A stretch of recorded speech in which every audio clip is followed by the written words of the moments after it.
The smell of bleach still hung in the cafeteria of Lakeside Elementary School when the screams began. High-pitched, repetitive, desperate. They were like razors cutting through the gray silence of that cold morning in Brooksville. Noah, only 7 years old, was cowering in a corner of the emotional support room, his eyes wide and his body swaying non-stop. He bit the sleeve of his coat, made high-pitched sounds, and banged his head against the cushioned wall. 3 adults tried in vain to get closer. No one could reach him. At the other end of the aisle, Madison held the squeegee firmly. Her hands were already scarred by time. Her knees ached after hours of kneeling. But she didn't complain. It was part of the uniform.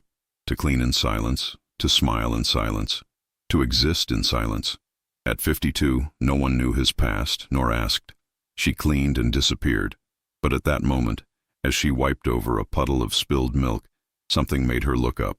On the other side of the glass, Noah was looking at her. For a second, the boy stopped screaming. How many women have carried the world on their backs without anyone seeing? How many have learned to soothe pain that wasn't even theirs?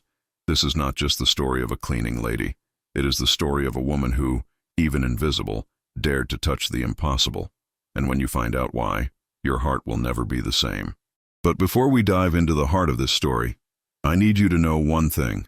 On that freezing afternoon in hallway 3A, when the boy's screams echoed through the tiles and no one dared to approach, it was she, the forgotten cleaning lady, with her rubber gloves and the smell of disinfectant, who knelt on the floor, reached out, and brought silence. It wasn't magic. It was old pain recognizing new pain. And when Noah leaned his forehead against hers, the whole school stopped. What no one knew was that, in that simple gesture, Madison was also calming a ghost that had been following her for 20 years. What did this boy awaken in her? Why, among so many, did she alone hear what he couldn't say? Before continuing, if this story has ever touched something in you, a silence, a memory, a longing, leave your support here, not by numbers, but by humanity. Because every woman who has ever been ignored, every mother who has ever felt powerless, every heart that has ever cried silently deserves to be heard. And Madison needs you to be with her until the end. Lakeside Elementary School was big, icy, with long hallways and beige walls that always looked freshly painted but without any heat.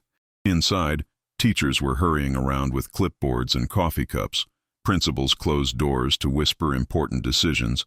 Children ran between one activity and another. And in the midst of it all, there was someone who went unnoticed like a silent shadow, Madison.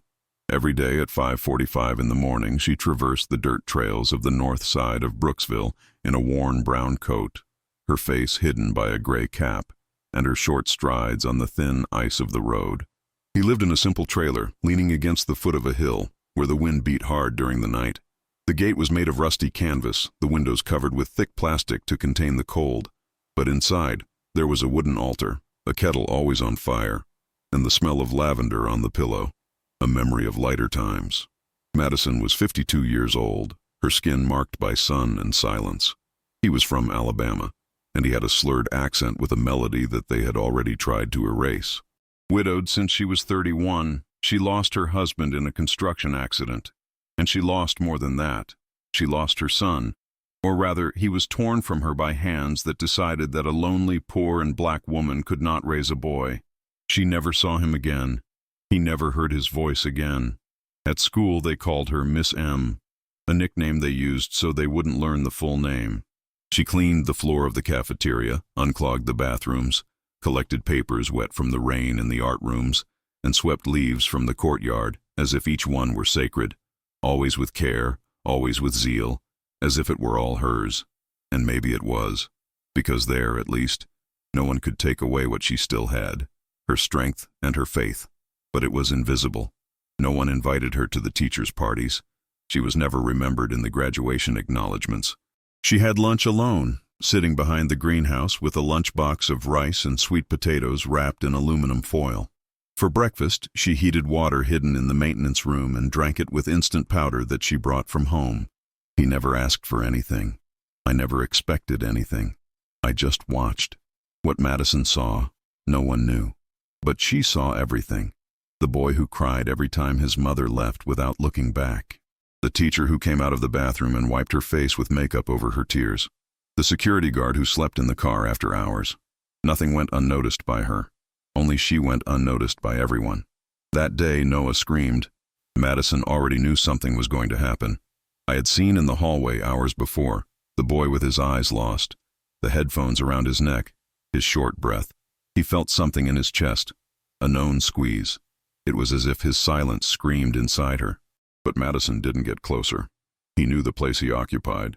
She knew that if she dared to cross that line, someone would remind her that she had no degree, no technical position, no authorization. She was just the cleaning lady. And even so, she couldn't take her eyes off the boy. That night, already at home, she sat on the edge of the bed and opened a small iron box. Inside, old letters, a pair of white shoes, and a hospital identification bracelet. Jacob D. Johnson, 2003. She ran her fingers over the name as if she could touch it, sighed. The teary eyes didn't drop. Madison didn't cry easily. Her pain was too deep to drain. How many women have experienced this pain of losing and continuing to stand? How many have swallowed their own souls to continue cleaning the world of others without ever cleaning their own hearts? If this story touches you in any way, comments below. It touched me. I've lived it. I believe. What strength. It's true. The next morning, no one spoke to her about what happened in hallway 3A. No one asked if she was okay. They just went on with their routines as if nothing had happened.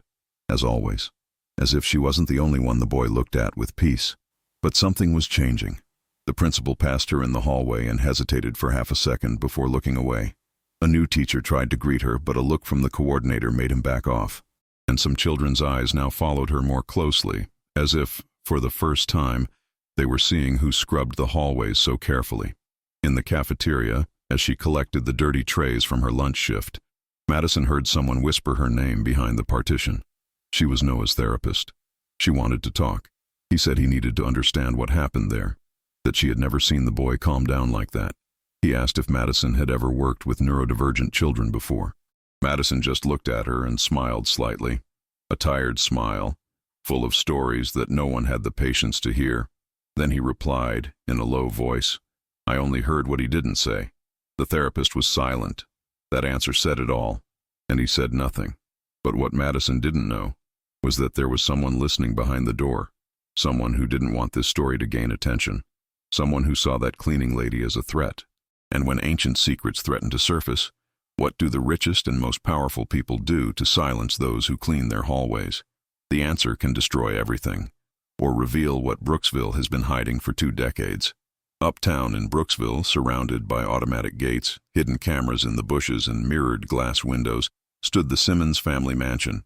3 floors of cool marble, a pristine geometric garden, and walls as white as the silence that filled every corner of Hijo. The house. Inside, everything was control. Every timed meal, every visit approved by schedule, every employee limited by secrecy clauses. At the center of that imposing architecture, Noah lived. A 7-year-old boy with sunken eyes, restless hands, and a whole world locked inside his own body. Since he was 2 years old, Noah carried the diagnosis that changed the course of that family. Severe, nonverbal autism. He did not react to his mother's touch. He screamed at the sound of the blender. He cringed when he smelled a strong smell. He refused toys but lined up bottle caps with mathematical precision. With each crisis, Clara Simmons, his mother, became more rigid. A renowned lawyer, specialized in corporate defense, Clara did not know how to lose. And having a child who didn't obey, didn't smile, didn't say, "Mommy," destroyed her in silence. Michael, his father, a rising state representative, appeared only when there were cameras. I'd rather post old photos of Noah smiling than face the reality of a son who wasn't part of the script of political perfection he sold. Inside the house, nannies came and went like leaves in the wind. The most recent was exactly 7 weeks ago. Before her, one stayed only 3 days. They all left claiming emotional exhaustion, hostile environment, or most of the time just handed over the keys and disappeared without saying a word. None of them could deal with the crises, with the sleepless nights, with the high-pitched crying that tore through the dawn. But what drove the caregivers away most was not Noah. It was clear. The mother controlled everything, from the temperature of the room to the texture of the food. She was the one who decided whether or not the boy could go to school on days of crisis, even against the recommendation of the therapists. She was the one who forbade visits, who criticized methods, who pointed fingers and questioned diagnoses. And when something got out of her control, she blamed it on anyone but herself. Michael only signed checks and kept his distance. The father figure was performative, always smiling in interviews, always absent the rest of the time. Lakeside Elementary School was the only place Noah left home, and yet each trip was a challenge. He would enter cowering down, clinging to his own coat, his eyes lowered as if crossing a minefield. The teachers no longer knew how to deal with episodes of deregulation. The boy could go whole days without making a sound, and suddenly he would burst into screams, throw chairs, throw himself on the floor, rip off his own shoes, and hit his head on the wall. It was unpredictable, misunderstood, and feared by many adults who, without saying it, had already given up trying to achieve it. But what no one knew was that Noah wasn't the problem. He was a reflection of the house where he grew up, a broken mirror of the loneliness that surrounded him. The boy carried within him a sensitivity too deep to be molded by the demands of the elite. He didn't yell because he was aggressive. He yelled because the world yelled at him first. Because the light was too strong, the sound too loud, the touch too abrupt, and the silence. The silence was eerie. Noah didn't speak, but he felt everything. I felt the disguised contempt of the looks. He felt it when someone saw him as a burden. I felt it when a caregiver cried in the bathroom. He even felt the discomfort of the driver who took him to school and listened to too much music. Therefore, his reaction to Madison's presence was no coincidence. It was recognition. Because in some way that no one understood, Madison didn't demand anything from him. I didn't rush him. I didn't judge him. I didn't try to teach him to be someone else. She was just there, whole, present, with that silence of hers that didn't weigh her down. And maybe, just maybe, that's why he looked at her. Maybe that's why he stopped for a second. Maybe that's why, has trusted. And when this boy, who everyone called a difficult case, without a solution, impossible, decides to trust someone, something changes. The ground shakes, the masks fall, because it is impossible to pretend that he is the problem. The school felt this. The teachers commented in low voices. The therapist tried to understand. And Clara felt angry, not Madison's, but of herself. Because everything that simple woman achieved with a look, she, with all the titles and diplomas, never achieved. And when pride becomes a wound, when control slips through the fingers, what can a desperate mother do to continue to be seen as perfect? The answer is hidden inside that White House, behind locked doors and rehearsed smiles. And when it comes to light, it will reach many more people than you might think. Because there are secrets that, once exposed, do not return to the dark, and the biggest one is yet to be revealed. The morning had barely begun when the scream cut through the air like an invisible siren. It came from the back patio, where the school's greenhouse was located, an old glass space, surrounded by tall plants and the smell of wet earth. Noah had slipped out of the classroom during a shift change, and no one noticed until they heard the muffled sounds inside. Inside, the boy was trembling. His hands covered his ears, his body swayed like an uncontrolled pendulum, and his eyes fixed on his own knees seemed to beg for silence. The sun poured in through the dusty windows, but nothing warmed that moment. Teachers were agitated. Security was called. A therapist tried to instruct through the headphones, while the principal shouted orders. No one dared to approach the locked door. Noah had pushed the lock inside and cornered himself. The desperation was collective, and no one knew what to do. Madison saw the rush as she cleaned the second-floor hallway. The hurried steps, the whispers, the fear. She didn't ask anything. He just walked in silence, going down the stairs with the firmness of someone who knows well the pain disguised as fury. Getting close to the greenhouse, no one noticed it. Everyone was too busy trying to solve the problem. But she didn't try to solve it. He just approached slowly, knelt with his back to the glass door, rested his hands on the floor, dirty with leaves, closed his eyes, and began to sing. Her voice was low, hoarse, almost as if it came from an old place.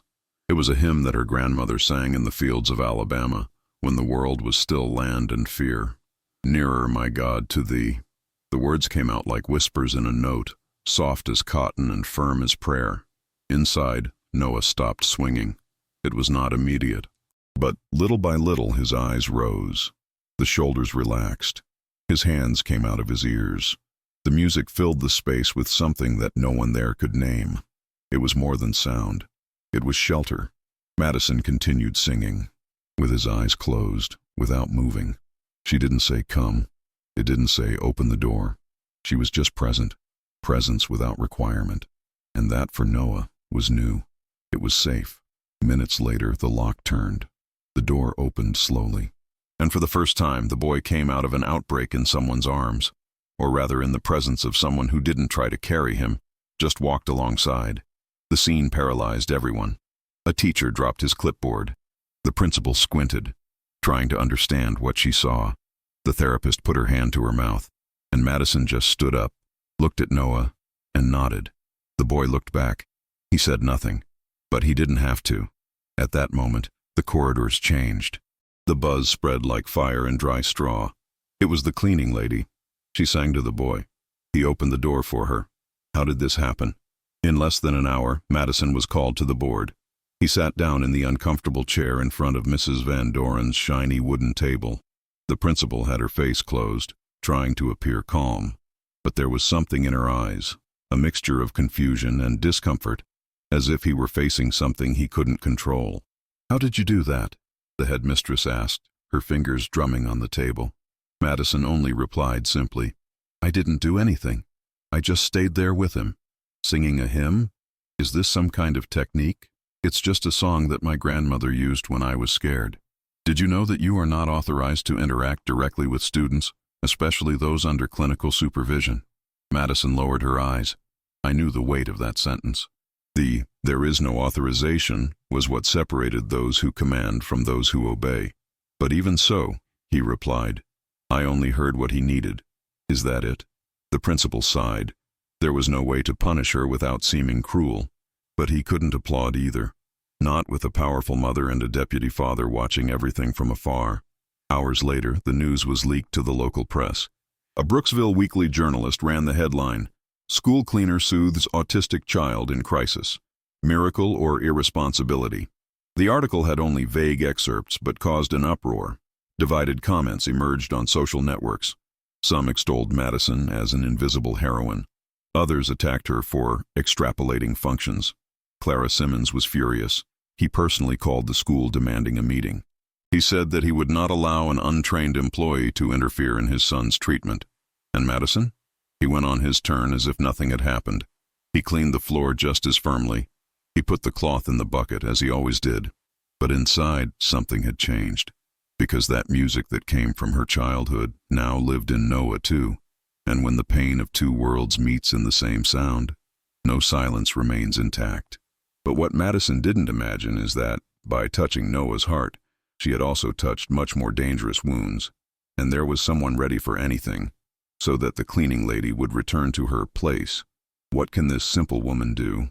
When do the walls of power begin to close in on her? The next morning, the school seemed to breathe differently. The hubbub did not cease from the moment the gates opened. In the teacher's cafe, glances crossed the glass with contained curiosity. In the courtyard, mothers whispered to each other with wide eyes. And in the principal's office, the routine papers had been pushed aside, replaced by emails from the headquarters of the Department of Education, questioning what happened to student Noah Simmons. Through all this tension, Madison walked with the same calm steps as always, holding the aluminum bucket in her right hand, the twisted cloth in her left, and her face covered with a silence that no murmur could cross. But it didn't take long for the summons to arrive. At 9:47 a.m., she was called to the board by a nervous monitor who could not even hide her discomfort.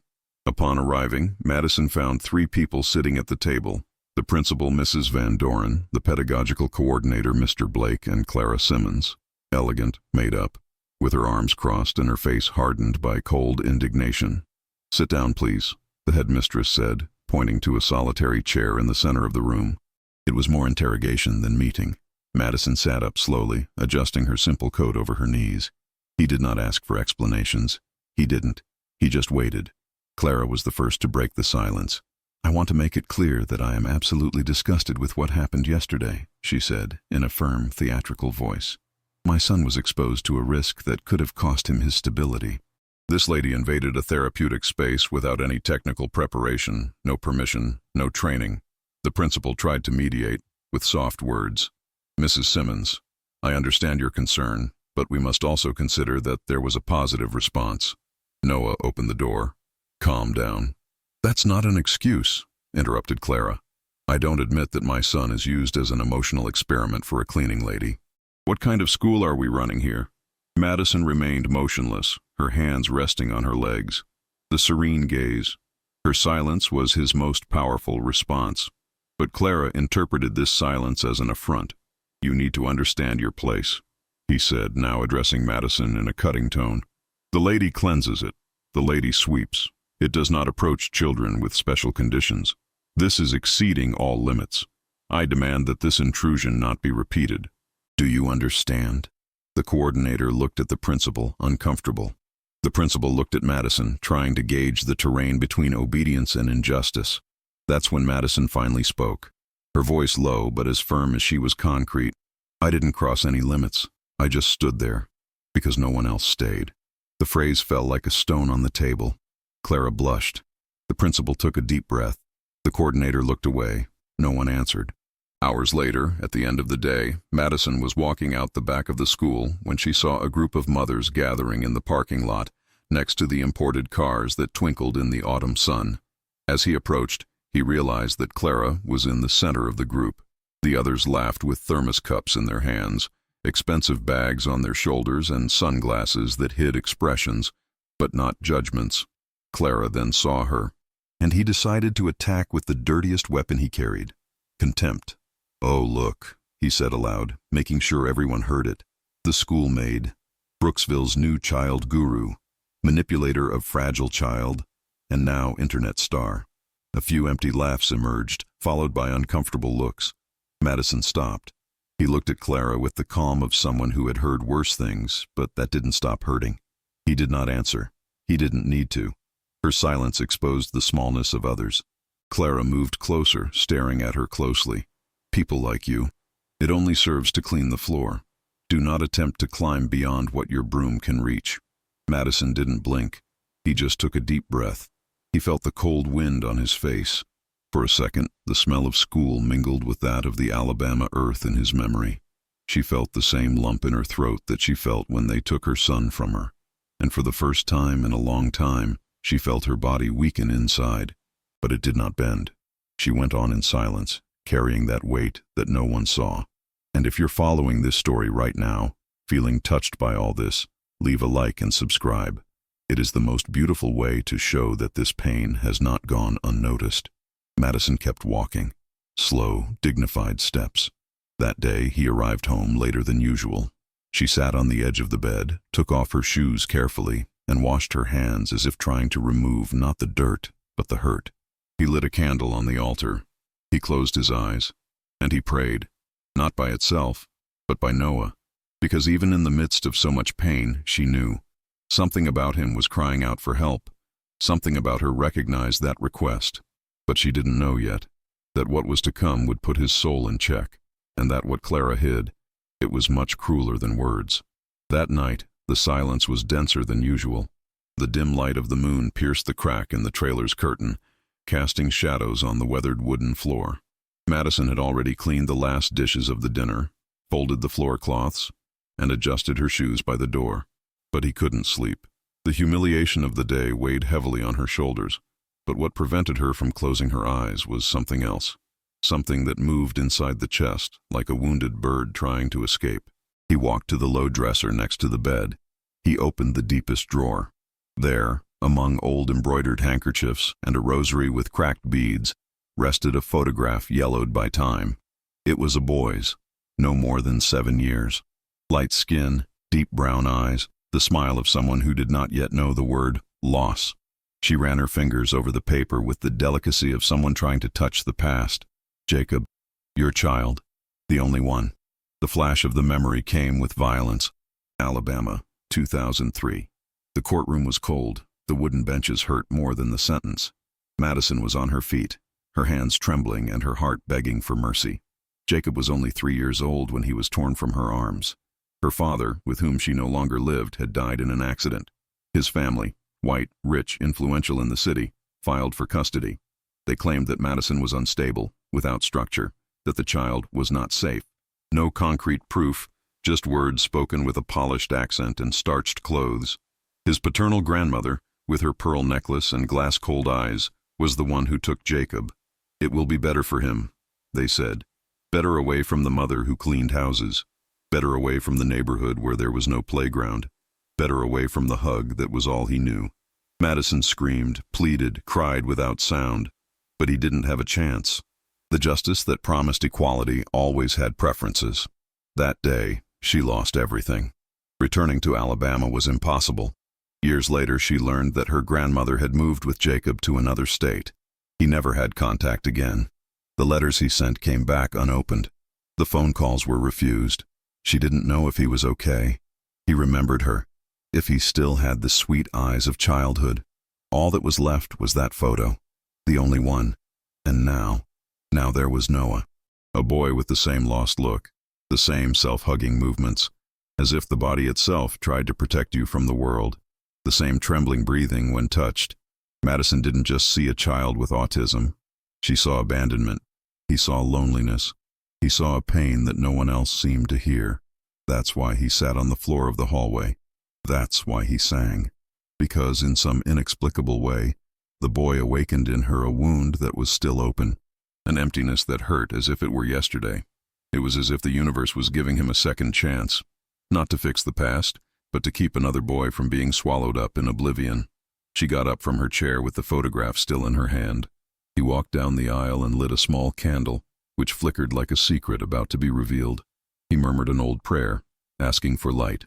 Then he sat on the edge of the bed and stood there in silence, his eyes fixed on nothingness. I thought of Jacob. I thought of Noah. I thought of all the mothers who have had their children torn away in subtle ways, by judgments, by system, by prejudice. The next day, when she arrived at school, Madison passed through the hallway where everything had happened. He felt the echo of the moment still present there. Noah was not in the courtyard. I learned from the therapist that he would not come that morning. The mother had asked for temporary leave, for emotional security. But the therapist's voice trembled, and Madison understood that there was more behind that absence. Something was moving behind the scenes, something that Clara didn't want anyone to know. Madison returned to work, but the steps were heavier. The past, now awake, pulsed within her with force. And for the first time in many years, she felt fear. Fear of getting attached. Fear of believing. Fear of losing again. But there was one question that kept popping into his mind. Why did Noah's eyes look so familiar? Why did his presence make his chest hurt like that? Was fate telling him something? Or would it be just the weight of poorly healed longing? What Madison didn't know was that what she believed to be buried in the past was actually closer than she imagined. And the name Jacob, it would be pronounced again very soon, but not in the way she expected. It was late afternoon when Principal Van Doren asked Madison to stay after hours. The hallway was empty, the muffled sounds of the room silenced by twilight. The building's glass reflected golden tones of the sun setting behind the trees in the woods at the back of the school. Madison sat back in that same uncomfortable chair as the week before, but now there was something different in the air. The director did not use the cutting tone of tense days. His eyes were downcast, almost humble. On the table was a sealed envelope and a cup of warm tea. Madison, the director began, her voice softer than usual. I know the last few days have been difficult, and I want you to know that, despite everything, I saw it. I saw what you did for Noah, and it was no small feat. Madison only nodded with a slight shake of her head. He needed no praise. What he did for love. But hearing that she was seen, after so long being invisible, hurt in a different way. The principal took a deep breath and slid the envelope towards her. We discussed some possibilities. Mrs. Simmons is still resistant, but there was pressure from the secretariat. They are considering a new approach to Noah, and we think that maybe you could be more than the school cleaner. Silence. We would like you to act as an exclusive emotional support assistant for him. It would be something unofficial, of course. No link on paper, at least for now. An internal adjustment. The salary would be doubled. Madison looked at the sealed envelope. He did not touch it. What if something goes wrong? His voice came out low but firm. "If he has a crisis, if they say I caused it." The director hesitated. "We trust you. But, to be honest, we cannot promise legal protection. That is why the proposal is informal." It was a trap disguised as a compliment. They recognized her value, but they didn't want her completely. They wanted her presence, her low voice, her calmness, but they didn't want to take responsibility for giving her a legitimate space. It was like inviting someone to the room, but not offering a chair. Madison left the envelope where it was. He thanked him, got up and left without giving an answer. He walked down the empty hallway, his footsteps echoing like unasked questions. By the time he reached the courtyard, the sky was already tinged with lilac. He stopped for a moment in front of the greenhouse. He smelled the faint smell of the leaves. He remembered the song. He remembered Noah's look. On the way home, my heart was heavy. The idea of being closer to him was like a breath of hope in a tired chest. But the fear lived deeply. What if she got too attached? What if it all fell apart? What if the pain of losing once again was even greater? That night she went to bed early. Wrapped in the thin blanket, her eyes open in the darkness. The sound of the distant train cut through the silence of the trailer. I thought of Jacob. I thought of Noah. He thought about the things that life takes without asking permission.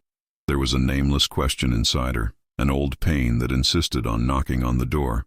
To love again was like walking barefoot on glass. But not to love. It was walking without a soul. And it was then, at that moment when loneliness seemed to win, that something inside her whispered, "Maybe you're being called not to save, but to be saved." Because sometimes love appears disguised as a mission, and who has the courage to accept this call? It's never the same again. If you've come this far, feeling this story pulsing in your chest, don't let go of Madison's hand now. What is to come is bigger than she imagines, bigger than all of us. The answer she seeks. It's much closer than it seems. The next morning, upon arriving at school, Madison found a sheet taped discreetly in her cleaning closet. A handwritten note. No subscription. "He slept cuddling in the coat you dropped in the greenhouse. It calmed down like never before. Thank you." The note did not say who it was, but the paper trembled in his hands. That was more than a thank you. It was a calling, a reminder that, even in silence, she was changing a destiny.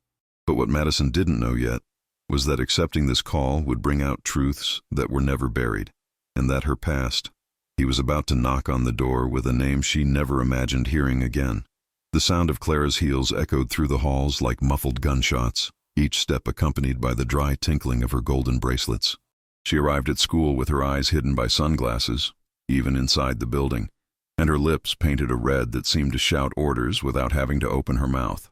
Ever since Madison began to grow close to Noah, the boy's mother began to attend school more often, but not out of maternal zeal. It was surveillance disguised as concern. For Clara, there was no greater pain than the feeling of losing control. And in that instant, the one threatening her was not another rich woman, or a renowned therapist, but a cleaning lady. A woman who should only rub the tiles, not reach her son's heart. It was on a cloudy morning that Clara started the plan. Sitting in the leather seat of the armored car, next to her husband, State Representative Michael Simmons, she spoke with the coolness of someone who has already traced the path of destruction. "I want that woman out of school. No scandal, no noise. I just want it to disappear." Michael, who was already used to his wife's whims, replied while checking messages on his cell phone. "We can move some pieces. It would not be difficult to allege breach of conduct. Invent an anonymous complaint, or rather, record something. A video can be worth 1,000 accusations." Days later, a new figure emerged at the school. Young, well-dressed, smile too kind to be honest. Her name was Evelyn. She presented herself as a therapeutic assistant sent by a clinic specializing in autism. The principal, pressured by Clara and the Department of Education, accepted without question. Evelyn began to accompany Noah full-time, and secretly also to follow Madison's every step. She hid behind the bookshelves, watched through the corners of the doors, pretended to write down behaviors while filming with a microcamera attached to the bracelet. But what Evelyn expected to find, screaming, aggression, any deviance, never happened. What she saw was a woman kneeling, singing softly. It was a boy holding the hem of the cleaning lady's apron with serene eyes. It was silence with meaning. It was cared for without noise. And the more Evelyn filmed, the more her face hardened. Because this woman, who barely knew how to write reports, was doing what no clinic certification had ever been able to do: reach Noah. But Clara didn't want exciting recordings. He wanted failures. He wanted scandals. I wanted power. That week, Madison noticed something strange. Whenever he approached Noah, there was someone watching. Sometimes I felt a subtle click, like a camera activating. At other times, she heard whispers in the hallways, muffled laughter that faded when she turned her face. The old feeling of being hunted grew back in my chest. It was not fear. It was a memory. Alabama came back in flashes. The courtroom, the unproven accusations, the fake smiles of those who had already decided her fate before she even opened her mouth. And yet, even under the weight of distrust, she didn't turn away from Noah. Because when he saw her, his eyes changed. It was as if a silent storm had calmed down inside him. He didn't speak, but the touch of his hand was a clear request. Stay. In the breakout room one afternoon, Noah sat in the corner of the room with his feet crossed, his eyes fixed on the floor. Madison, with a rag on her lap and her voice low, began folding pieces of colored paper. She made flowers, as her grandmother did on rainy days. From time to time, she looked up and smiled at the boy. And then, in an unexpected gesture, Noah reached out and picked up one of the flowers. He pressed it to his chest, and he laughed. A small, hoarse but true sound. Evelyn, behind the glass, turned off the camera without realizing it. For the first time, his eyes filled with water. It is in this kind of moment that life reveals itself, when no one is applauding, when there are no witnesses with power, when it all comes down to a simple gesture that says, "You see me. I'm here." How many times have we felt invisible? How many times have we loved in the dark, protected in silence, and been judged for it? If you've ever experienced something like this, write here in the comments. I understand. I was moved. It's true.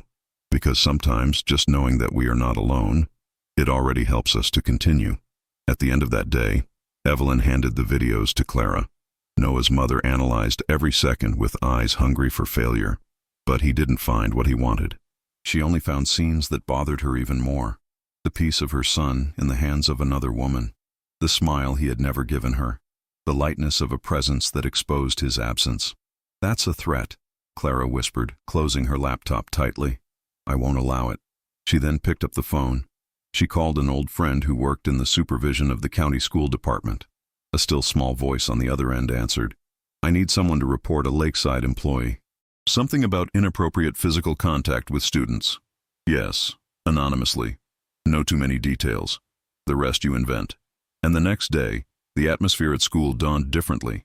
An internal email announced the opening of an administrative investigation. No name was mentioned, but everyone knew who it was. Madison felt the air get heavier. The smiles are gone. The looks became evasive. And Evelyn no longer looked at her. But Madison still didn't know how much Clara was willing to destroy to keep her image intact.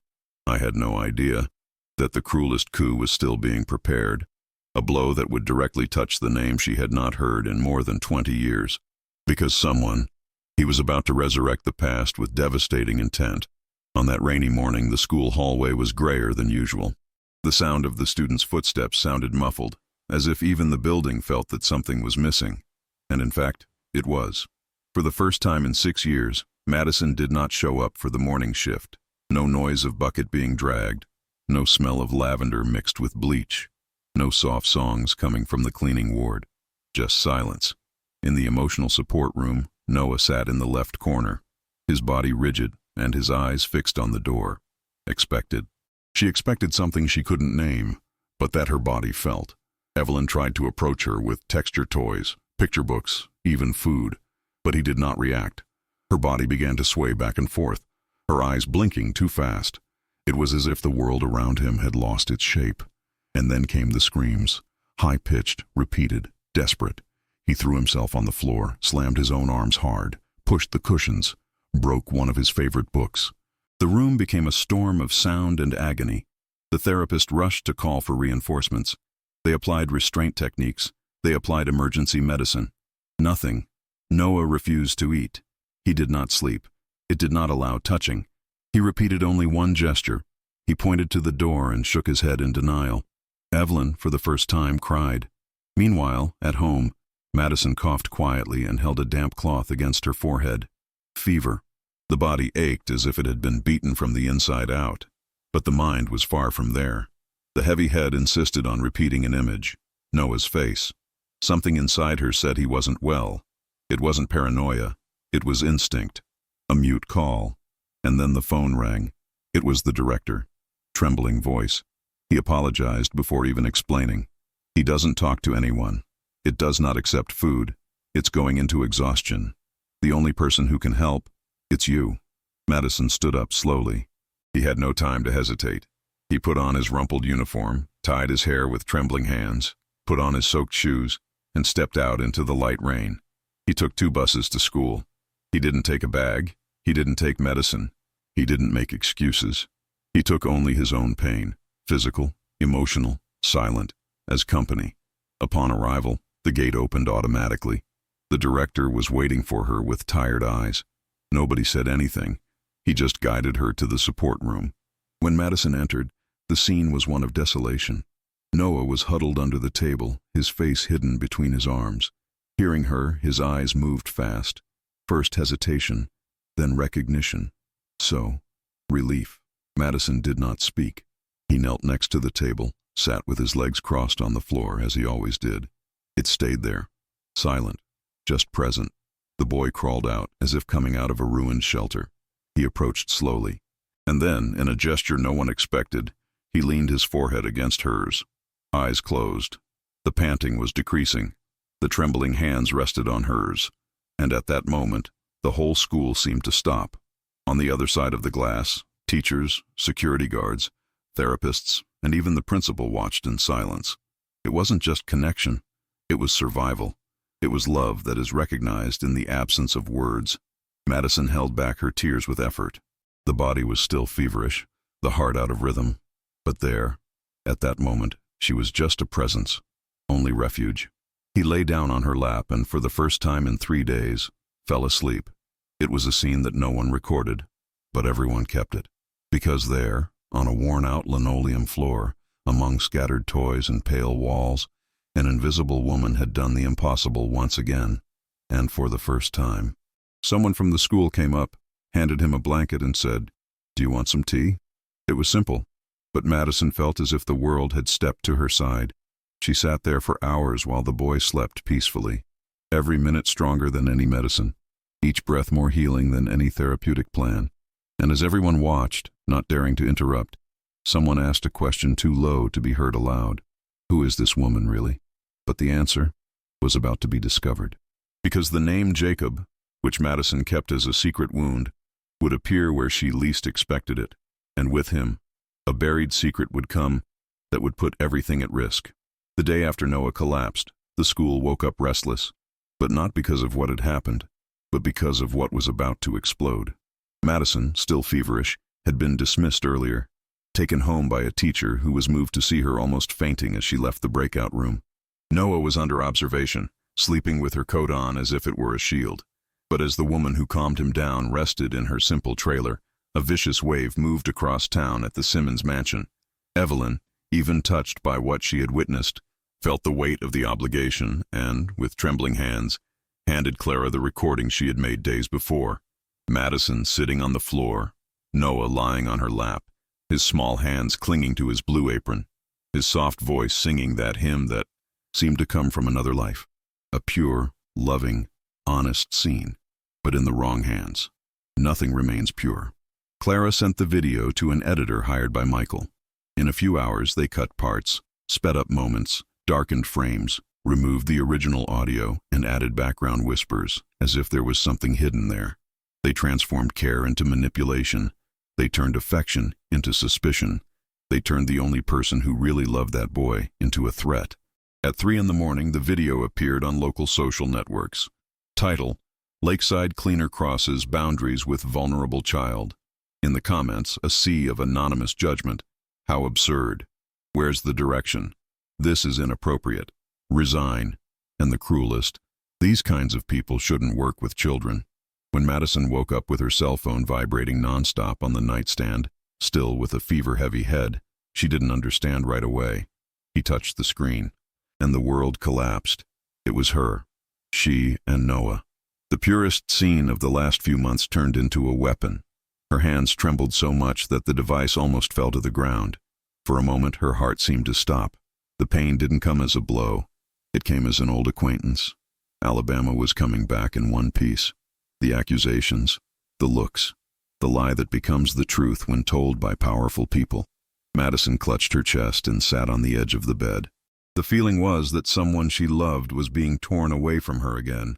When she arrived at school hours later, no one looked at her directly. The principal called her immediately, her face full of guilt and institutional fear. "Madison, we received the complaint. There is a video circulating. Parents demand an investigation. The secretariat too. Therefore, we need you to stay away until everything is cleared up." Away. The word fell like a stone in still water. It was not a suspension. It was not formal punishment. It was worse. It was being pushed back to the place where they had always tried to put her. Outside. Invisible when it was good. Visible when they wanted to destroy it. There was no defense. There was no listening. There was no courage. The principal lowered her eyes as she handed in a paper informing temporary leave without pay. There was more fear on her face than conviction. Several teachers watched from the hallway, some with pity, others with relief that they are not in the center of the storm, and others, the worst, with that "I knew it" look. Madison took a deep breath, put the folded paper in her coat pocket, and walked toward the exit. No one opened their mouths. Only the sound of his own footsteps echoed like a forced farewell. That's when, as she crossed the courtyard, she heard something that made her whole body tremble. A soft, weak, but recognizable sound. A muffled cry coming from the door of the support room. Noah. He was inside, but someone had locked the door. Perhaps to prevent him from seeing Madison. Perhaps to prevent Madison from seeing him. But the boy felt it. He always felt it when she was close. The entire school fell silent as Noah began knocking on the door with his small hands, his face pressed against the glass. He didn't scream. He didn't make a fuss. He only repeated a low sound, almost a lament, a calling. It was as if he said her name without having to speak. Madison brought her hand to her chest as if she wanted to hold her heart so that it wouldn't fall to the ground. He felt his legs weaken, and she also felt, with a pain that burned deeply, the weight of injustice that once again pushed her away from a love she could not explain. It was at that moment, with the cold wind hitting his face and his soul torn inside, that a truth crossed his mind like an arrow. If this piece of my life can become a mirror or a hug for someone, help me carry it forward. Like and subscribe here to the channel. It makes more difference than you think. She took a deep breath, held back her tears, and continued walking toward the gate. But before she could cross it, a woman intercepted her. Noah's therapist, with a pale face, a trembling voice, and an envelope in his hands. "Madison," she whispered, "there's something you need to see. Something that doesn't make sense. Something about Noah." The envelope trembled, and within it, there was a document that would change everything. Because for the first time, Madison would understand that this boy and his past were linked in a way that no one imagined. Who would have the courage to reveal the truth now? The therapist held the envelope as if carrying a secret too big to fit in her hands, and Madison, still weak from fever, walked beside her to the archive room, where the dim light from the lamps cast elongated shadows on the narrow walls. The school, normally full of noise, seemed empty, as if everyone knew that something important was about to surface. Inside the room, Mrs.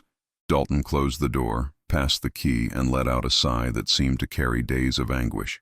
On the table, he spread reports, notes, crisis times, therapeutic observations, and finally, a highlighted sheet with yellow markings. Madison watched in silence, her breath held in her chest. The therapist pointed to the dates. "I've reviewed everything from the last few weeks. Every episode, every interaction, every advance." Noah hardly produced any sounds before, but when the lady started to spend more time with him, she swallowed hard. He started trying to pronounce syllables, isolated sounds, small but consistent. Madison blinked slowly, trying to absorb what she heard. Her voice came out low, almost a whisper. "He tried to speak?" The therapist nodded.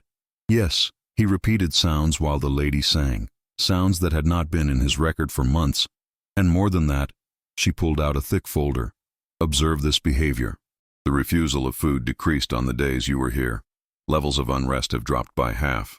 The response to the environment has improved. It's as if he found an emotional axis in her presence.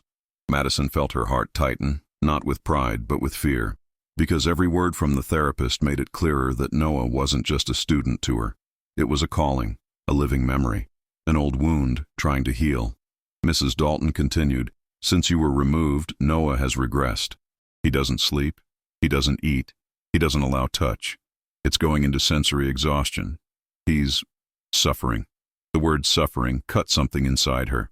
The therapist took a deep breath before revealing the most important thing. "Do you know what caught my attention the most, Madison?" She turned the report over so the cleaning lady could see the note highlighted. He tried to say a name, a single syllable.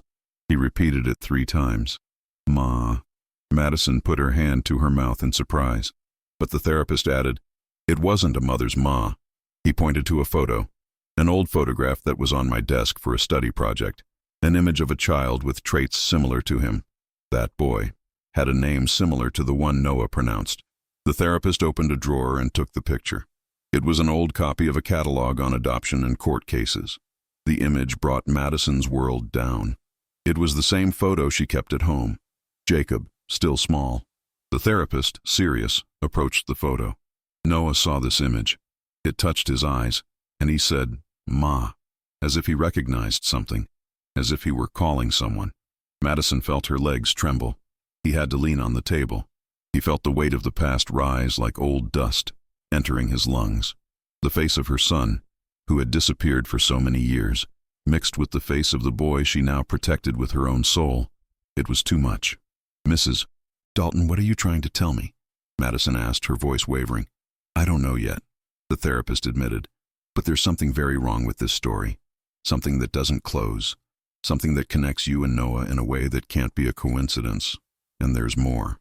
She pulled out another document, this time a medical record received years ago when Noah was enrolled in school. Birth data, exams, dates. Each line the therapist showed made Madison's heart beat faster. "I compared dates, Madison. Dates of birth, local, medical history. There is a huge discrepancy in Noah's record before the age of 3. His last name does not match the first document sent, only the current one. And there are repeated, altered, reissued exams, redone documents." Madison held the report with trembling hands. A phrase crossed her mind like a silent premonition, one of those that the heart says before the mouth. When life wants to reveal something, it starts by showing what we tried to forget. The therapist got even closer, as if fearing being heard by the walls. "Madison, there's something about these dates that doesn't add up. Something about who Noah really is. Something that Clara and Michael never wanted anyone to find out." The cleaning lady's breath became short. It seemed that the ground was moving. It seemed as if the past, present, and future had met in that narrow room. The therapist put a hand on her shoulder. "I'll help you. I will open a parallel internal investigation. I'm going to get old files, but I need you to be prepared for what may appear." And then, with her heart already on fire, Madison asked the question she feared most. What do you think is behind this?" The therapist closed her eyes for a moment, took a deep breath, and he replied in a thin voice, "I think Noah is not who they say he is. And when they find out the truth, nothing will continue as before." Fine rain was pouring down on Brooksville as Mrs. Dalton quietly parked her old car in front of Madison's small trailer. The interior lights were off, except for a faint yellow bulb that let a glimmer of light escape through the window. The therapist knocked on the door twice, carefully, almost as if asking permission from fate. Madison opened slowly, her face haggard and her eyes still scarred by sleepless nights. Mrs. Dalton walked in quietly, and the smell of reheated coffee mixed with cleaning products filled the air. Madison turned on another light, revealing a small, modest, but carefully arranged space, as if every object had been placed there to prevent pain from finding gaps to enter. "I brought the documents," the therapist said, pulling out a briefcase from her purse. "But I didn't come just for that. I need to understand the whole story." Madison sighed, taking a deep breath, as if she had to open a door she had kept locked for decades. He walked to a small dresser, knelt down, and pulled out the last drawer. Here was a chest of dark wood, marked by time and something deeper. The touch of a mother who didn't give up, even when the world told her to give up. The chest creaked when it was opened. Inside, Notebooks covered with colored cloths, yellowed sheets, handwritten sheet music, children's drawings, unfinished lessons, and letters never sent. The therapist leaned in slowly, carefully, as if that treasure trove of memories could unravel with the wrong touch. "All of this," she whispered. Madison ran her fingers over a blue notebook. "Jacob did these activities with me," he said in a voice scratched with emotion.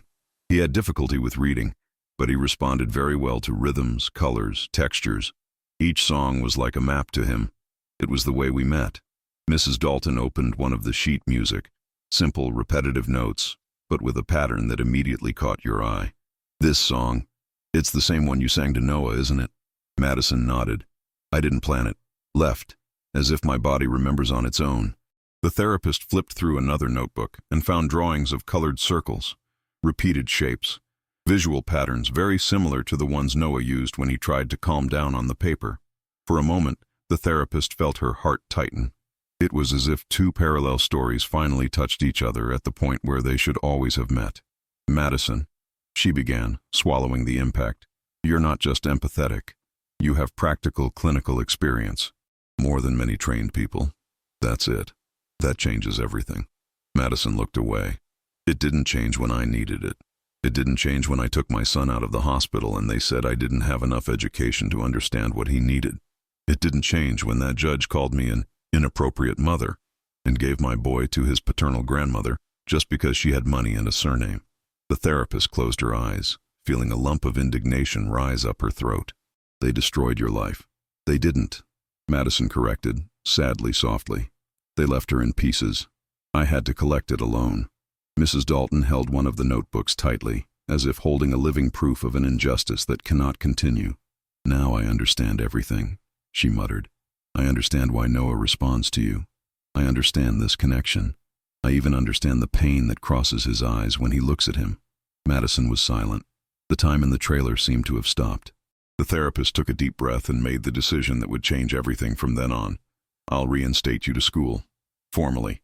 With clinical support, with reports, with documented observations. I will present it to the school board, to the superintendent, to whoever is necessary. And not only that," she opened the folder, "I'm going to investigate Noah's full history, since before he arrived here, since he was 3 years old."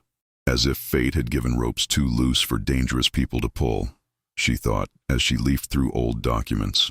The therapist placed on the table a series of files of professionals fired by Clara. Nannies, therapists, assistants, caregivers, all women, all with training. All had created positive bonds with Noah, and all were removed for incompatibility with the Simmons family. "That's a pattern," the therapist concluded. "Clara takes away anyone who really loves that boy." Madison ran her hand over her face, tired. "She's afraid of what love can reveal," he murmured. "Because love sees what money hides." The therapist nodded slowly. "I know, and that's why we need to act fast. I will open a formal process, even though I know that Clara and her husband will try to silence me. They have power, they have connections, but I have facts, and the truth always bothers those who are used to lying." Madison looked out the window. The rain hit the glass in small crackles, like fingers asking to enter. "Mrs. Dalton," Madison whispered, "do you think you're hiding something bigger?" Something that no one dared to say out loud. The therapist took a deep breath, sat down at the table and responded with the grave tone of someone who has seen the darkness up close.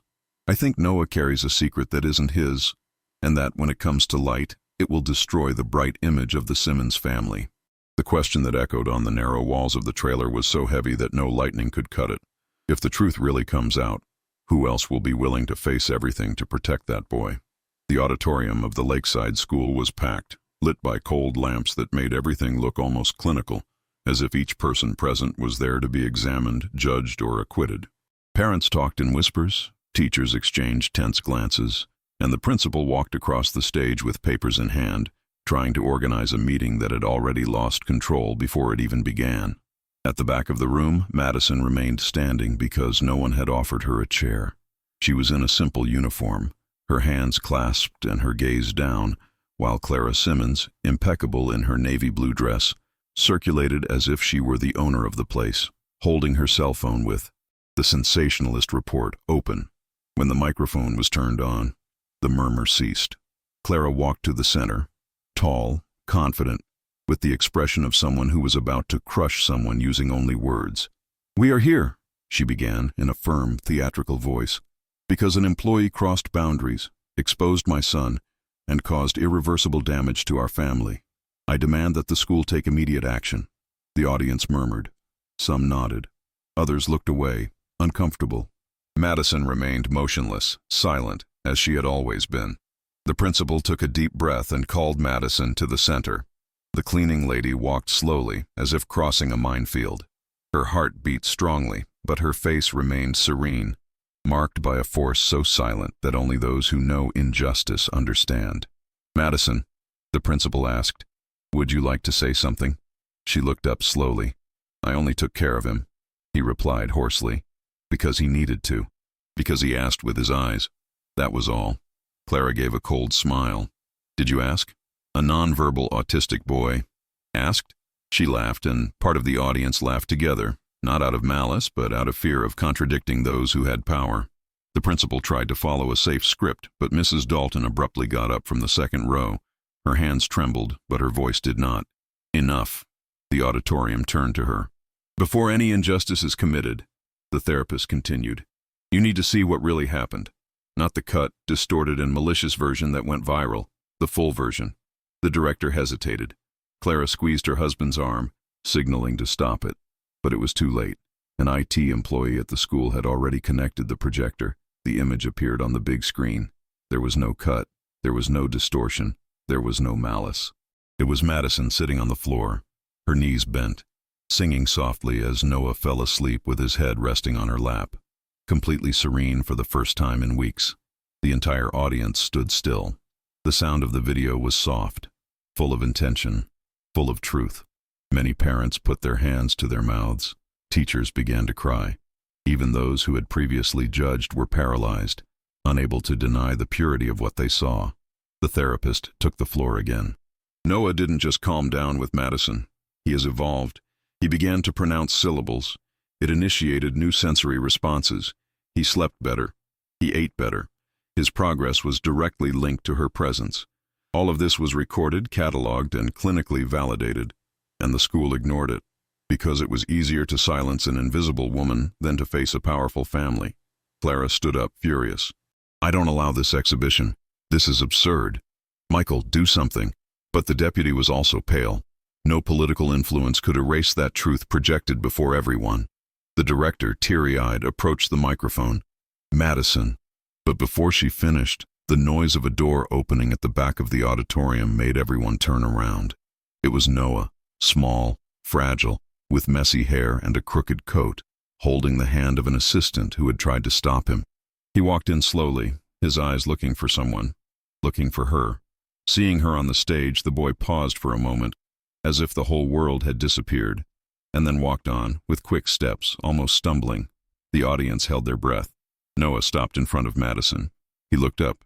He touched the hem of her apron. He leaned his forehead against hers, the way he did when he needed to get back inside his own body. And then, the miracle happened. "Madison, stay with me." The room collapsed in tears. Teachers covered their mouths. Parents cried, standing up. The principal clasped her hands to her chest, crying openly. Mrs. Dalton put her hands to her face and began to sob. It was the first complete sentence of Noah's life.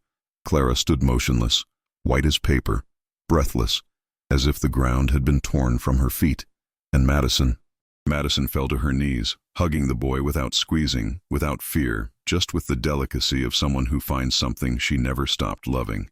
It was the scene that the whole world needed to see. It was the naked truth, without editing, without accusations, without power. The audience rose to their feet in applause, not of euphoria, but of gratitude, as if witnessing a miracle that is not supernatural, but profoundly human. But as everyone celebrated, Clara took a step back, then another, and left the auditorium without saying a word.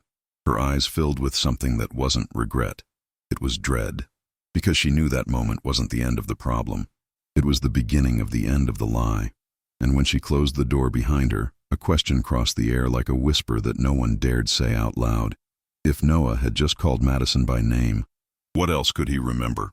When the auditorium finally emptied and the applause turned to memory, Mrs. Dalton led Madison into a smaller room, where parents, teachers, and some members of the school board were waiting to discuss the next steps after the shock of that phrase Noah uttered.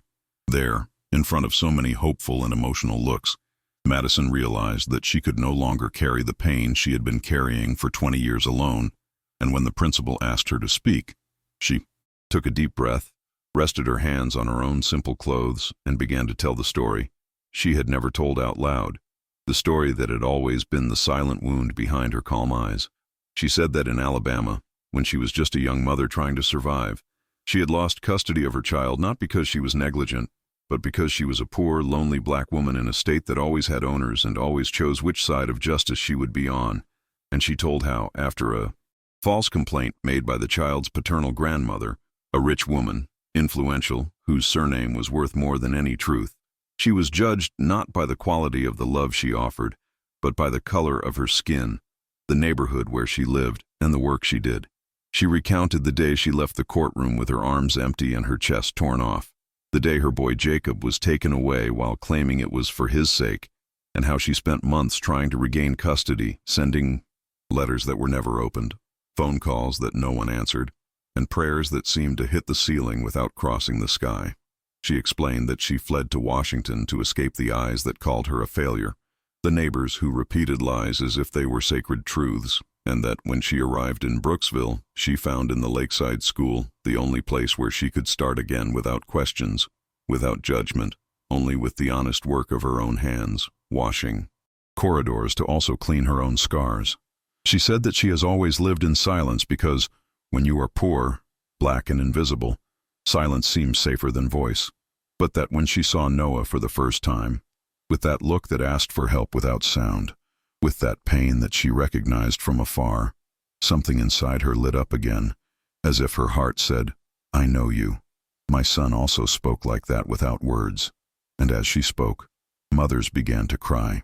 Teachers held each other's hands, and fathers who had previously looked at her with suspicion now lowered their heads in shame, because they understood that that woman, whom many called only a cleaning lady, carried a story so great that it no longer fit in the silence where they placed it.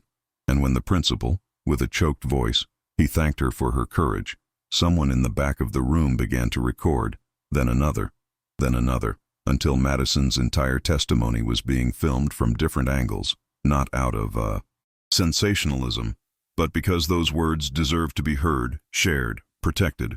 In a few hours, the video spread throughout the community.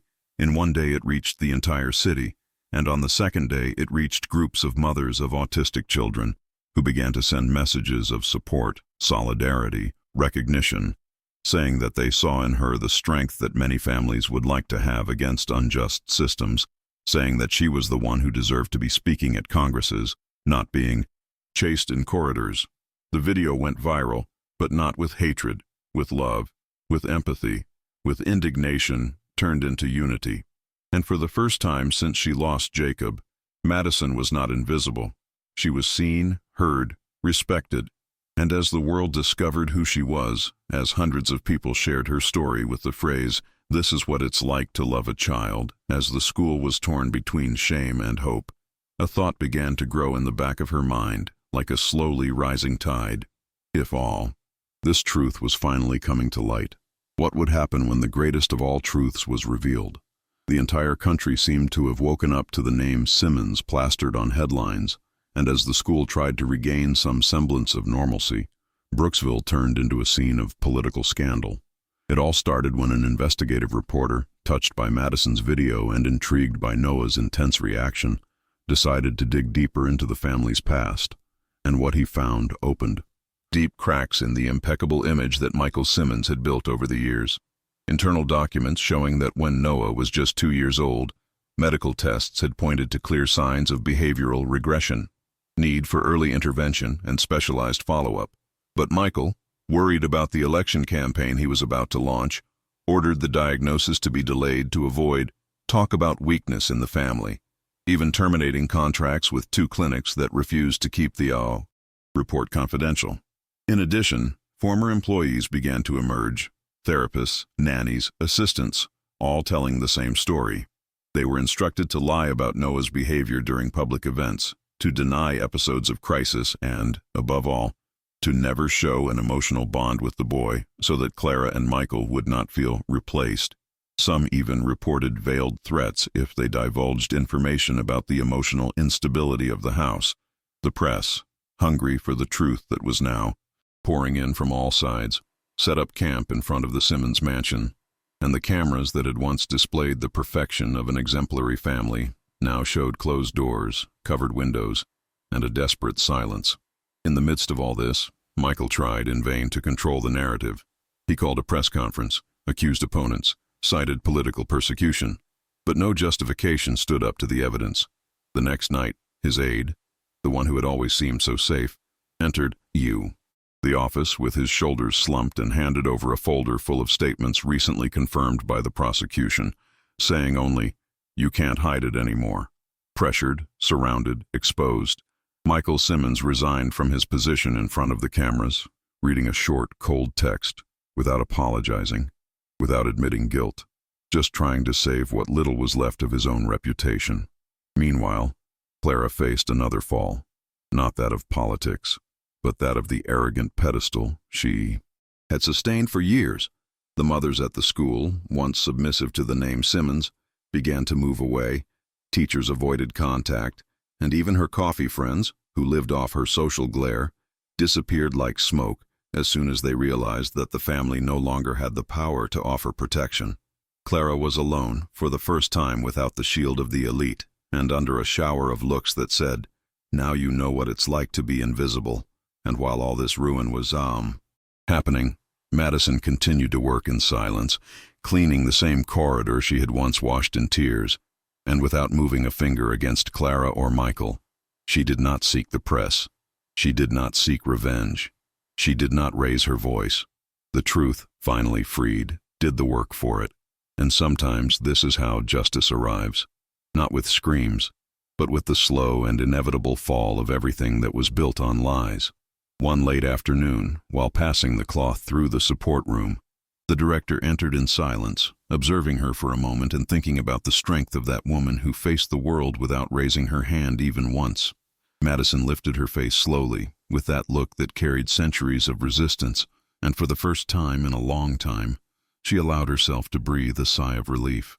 There are things that we live and keep, but maybe by telling, we help another heart to breathe. Enjoy this video and subscribe, and let's make this story reach those who need it, she said, almost like a loose thought, a truth that escaped her tired chest. And while Noah, in the next room, played quietly with a wooden toy, with a piece no one had ever seen him have, a silent question crossed the air, nailing Madison's and therapist's hearts at the same time. If Michael Simmons lied about so much, what else did he hide about this boy's past? The morning sun streamed through the windows of Lakeside High School, as if trying to usher in a new era inside, and for the first time in many years, Madison walked through the gate not with a bucket and squeegee in her hands, but with a simple clipboard, a new badge around her neck, and an official paper that reinstated her as a hired therapeutic assistant, with rights, living wage, and formal recognition. There was no glamour in that badge. There was no luxury. There was only justice, and that was enough. Still, she wore the same blue uniform, neatly ironed, as if to say to the world, it is not clothing that changes a person's worth, it's what she carries in her heart.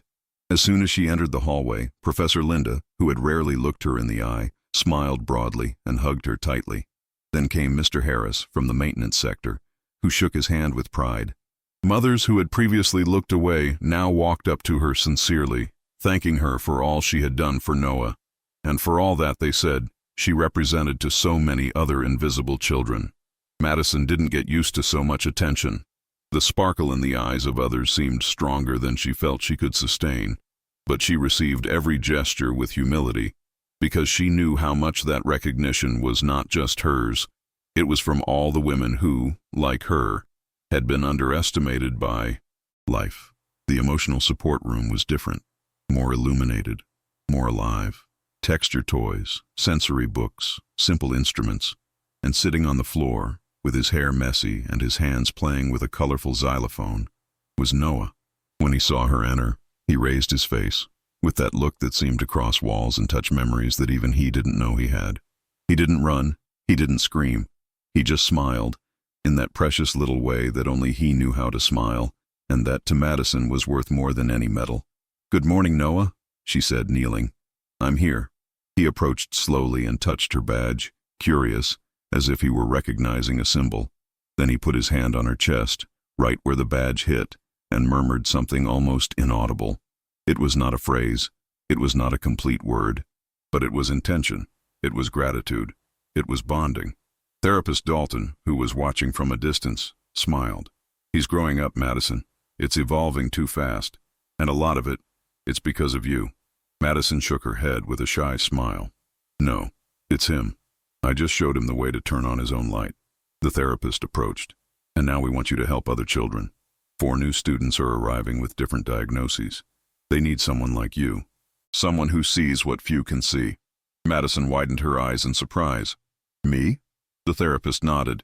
"You are exactly the person any mother would want to be by the side of a vulnerable child." She took a deep breath.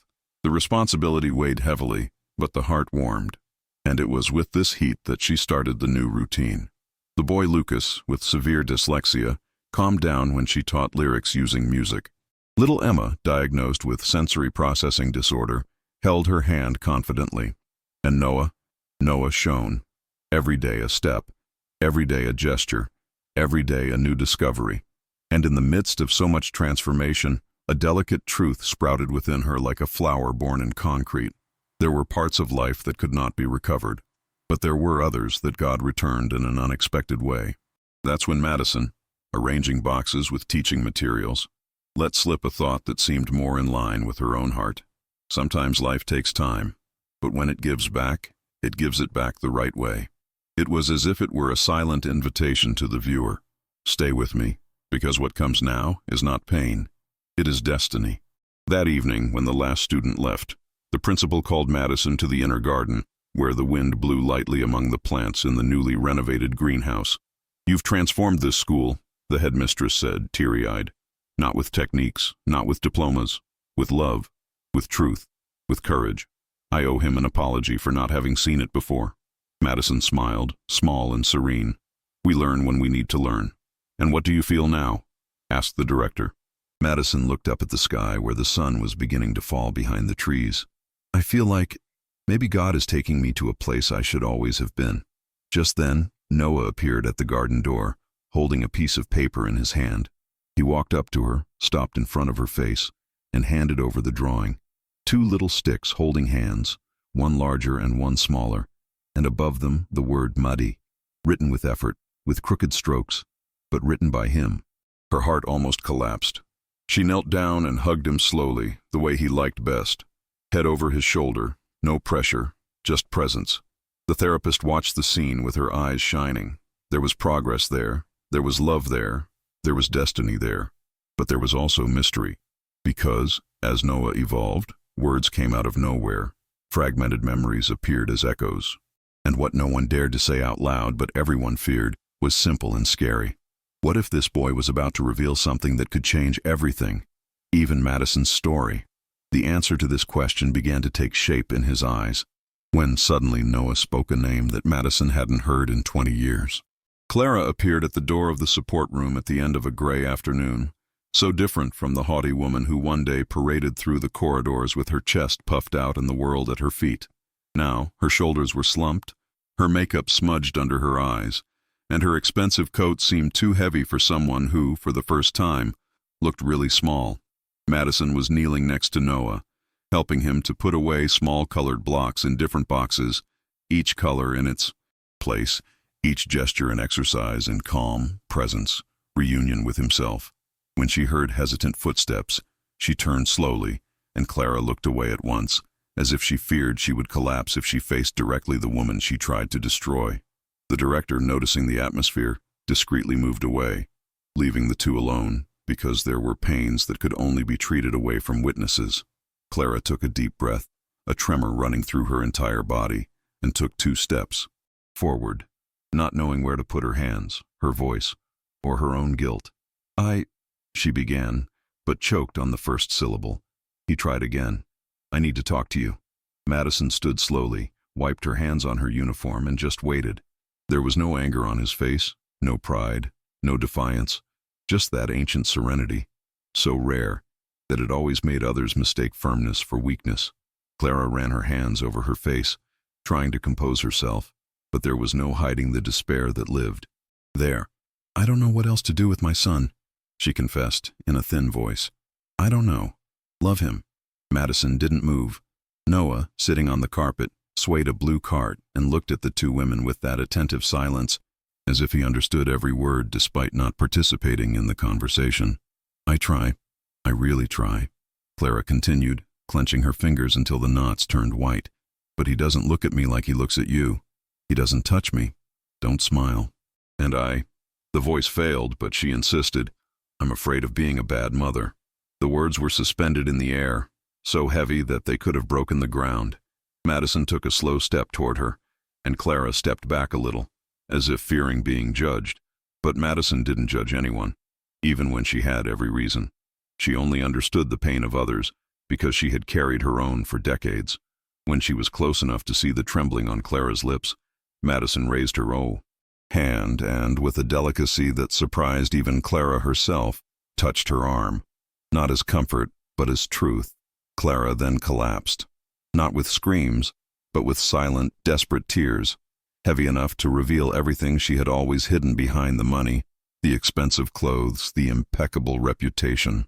She cried as if finally breaking in half, as if she could no longer bear to carry the perfect facade that suffocated both herself and her own son. Noah looked at his mother's crying and seemed to recognize something deep there, something he had never seen before: vulnerability. Madison, still holding the woman's arm, said only, "He needs you to stay, even when you don't know how."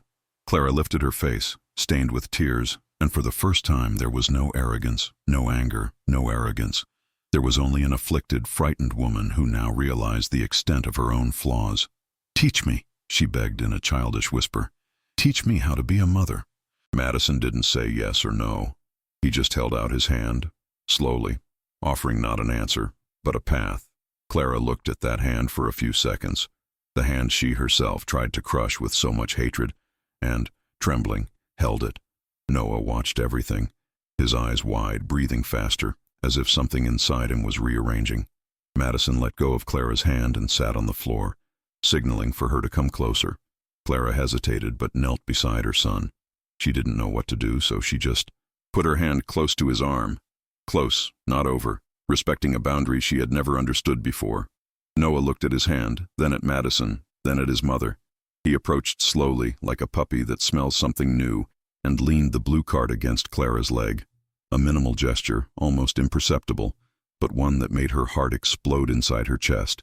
Clara put her hand to her mouth, crying again, but this time it was a light cry, as if a wound was finally finding air to heal. Madison watched with that gentle look that only those who know the pain of losing a child can have, a look that said, "This is a beginning, not a fix."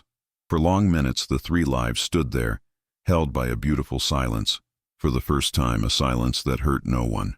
And when the school clock struck 6 o'clock, a cold wind crossed the corridor and made the lights flicker, as if fate was announcing that there was still more to be revealed.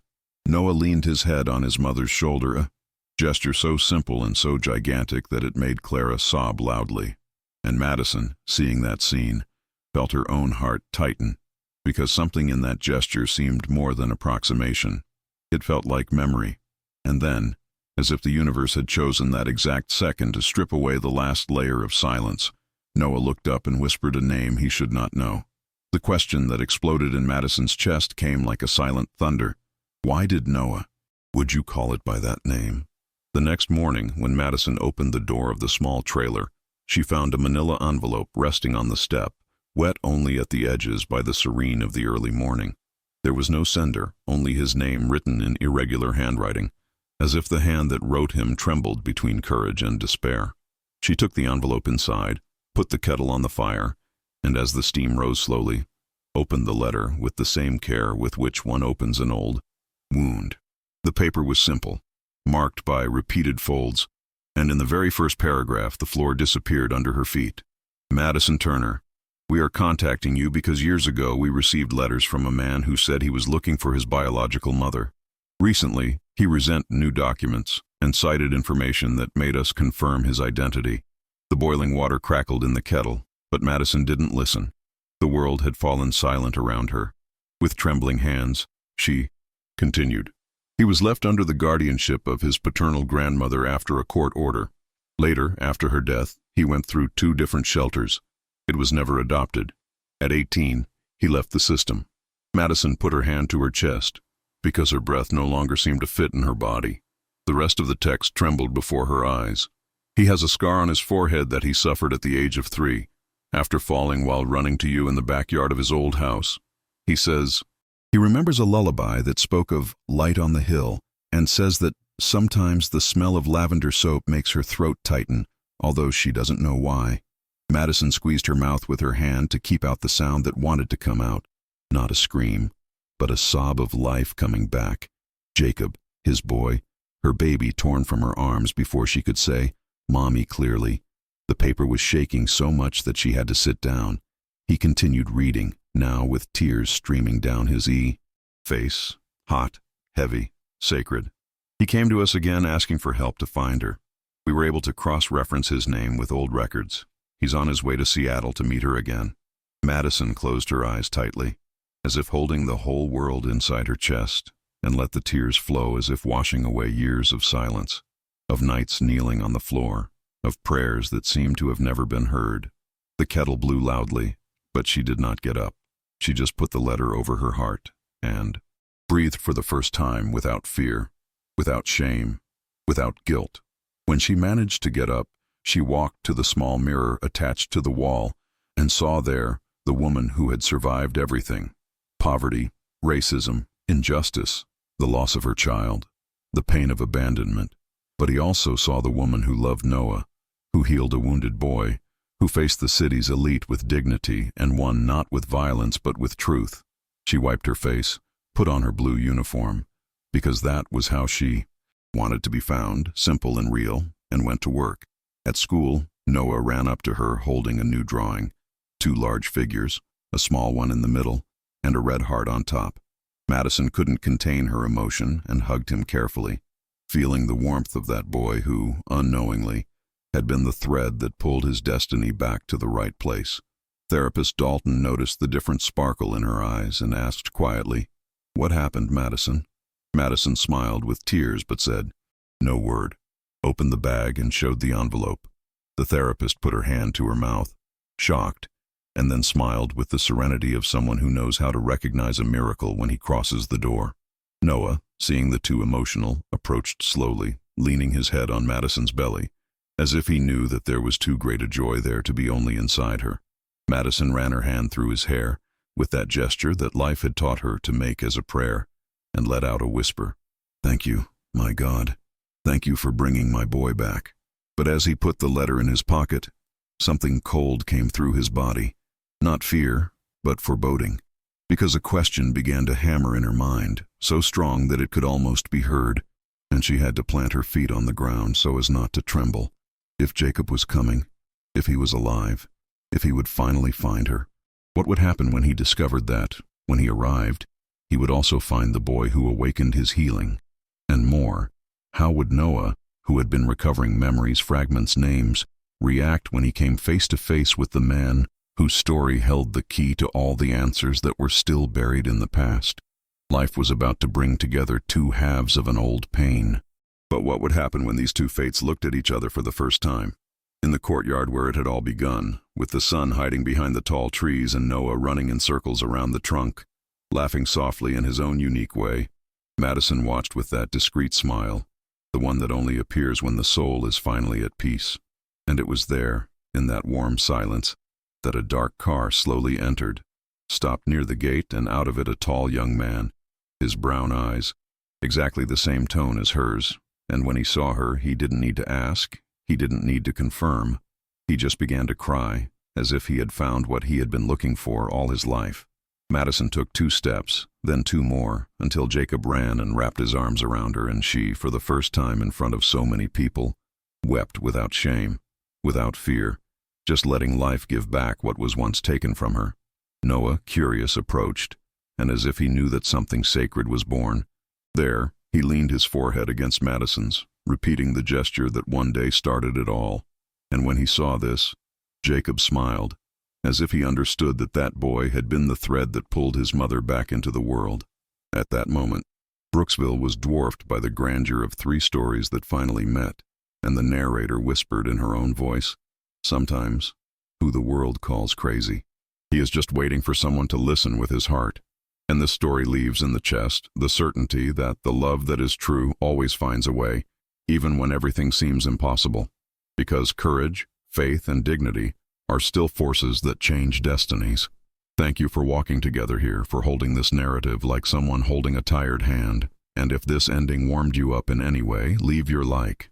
It's like a hug that comes at the right time. And subscribe, because this is like an invitation to come back for the next coffee, to continue sitting with us listening to stories that matter. Comment here from which city you are watching. I want to feel where this beautiful community is coming from. And activate the bell so you don't miss it when the coffee is passed again. Don't go yet. Listen to the next true story that will appear on the screen. Always remember, each story carries a strength. Watch the next video here on the channel with another incredible story.